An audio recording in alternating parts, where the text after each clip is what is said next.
Θεοδοσίου Γιώργος από τη Λαμία, ο οποίος τρέχει μέσα στο Καφτατζόγλιο στους πανελλήνιους αγώνες που γίνονται εδώ.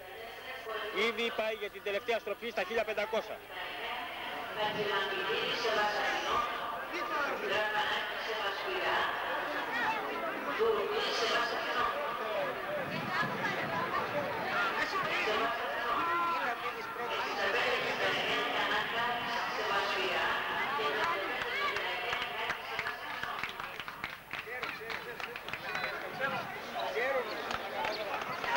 Θεοδοσίου προηγείται στα 1500.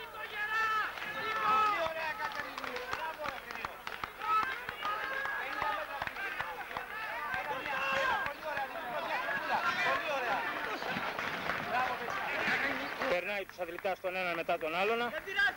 Είναι σε πάρα πολύ καλή κατάσταση.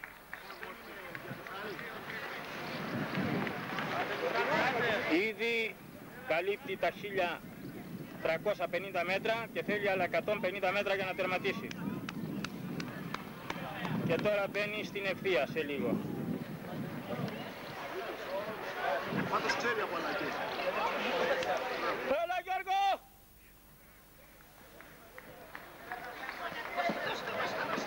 Δώσ' τα Βασιλάκη, δώσ' τα όλα! Όλα Βασίλη! Έλα Γιώργο! Άντε Χριστό! Αυτή τη στιγμή τερματίζει πρώτος στα 1500 μέτρα. Πανελλήνιο πρωτάθλημα Καφτατζόγλιο Θεσσαλονίκης.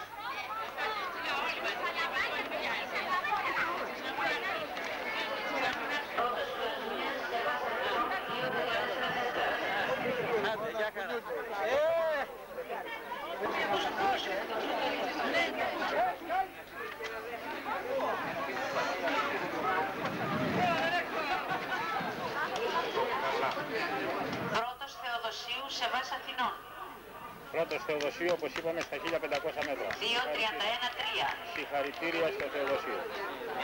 Δεύτερος Καραΐσκος Σεβάς Θεσσαλονίκης 3.28. Αυτό είναι για τα 800 μέτρα. Απονομή στην κατηγορία 65-69.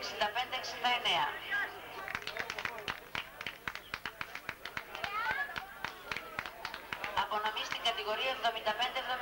Πρώτος Γάκης Σεβάς Αθηνών. Έλα Παναγιώτη! Με πήρες πλανό. Ναι, ναι. Λοιπόν, Κύριε Βασιλιάδη, είσαστε συναγωνιστός.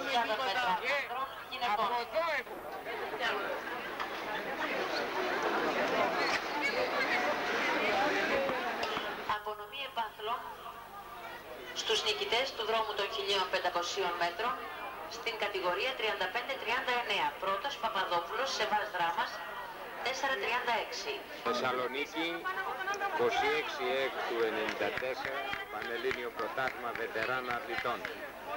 Ο Γιώργος ο φίλος μου Θεοδοσίου ετοιμάζεται για την... Απονομή επάθλων στην κατηγορία 40-44.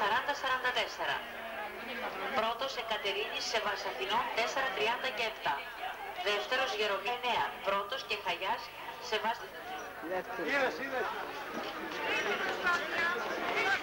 Και στην ηλικία 60-64 πρώτος Θεοδοσίου Γιώργος Σεβάς Αθηνών.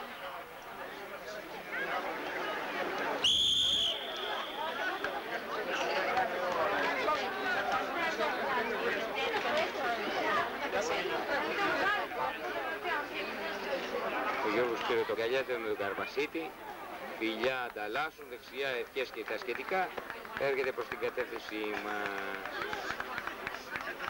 Πάντα άξιος, συγχαρητήρια.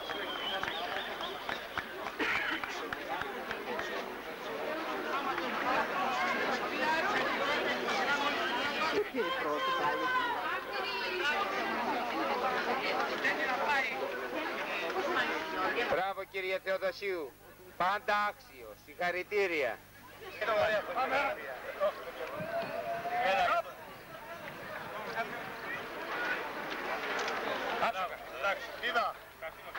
Είδα. Τέλεια. Συγχαρητήρια. Ο γυναικός γραμματέας Σίμος. Πρώτος νικητής στην κατηγορία 40-44 στα 5.000 μέτρα βάθη Γιαννακόπουλος Σεβάς Αθηνών.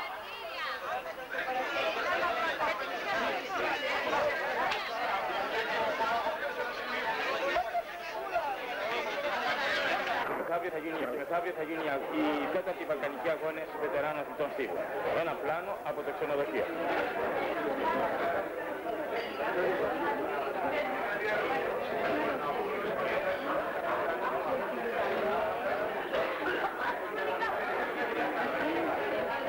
Με το όνομα του Αλεξανδρός, ναι, εδώ πρέπει να σταματάμε εδώ να παρκάρουμε. Το τρούλο είναι σκαπεσμένο με 8 κιλά και 350 γραμμάρια χρυσό, έχει 12 καμπάνες, η μεγαλύτερα καμπάνα έχει βάρος 12 τόνους, η μικρότερη μόνο 10 κιλά. Και τώρα θα σταματήσω για να σας πω την εκκλησία, θα σας πω για μια άλλη εκκλησία απέναντι, γιατί η Σόφη είναι γνωστή με το αυτό όνομα. Πριν πολλά χρόνια υπήρχε μια κουπέλα, η οποία ήταν η κόρη του ένα βυζαντινό αυτοκράτορας, ο οποίος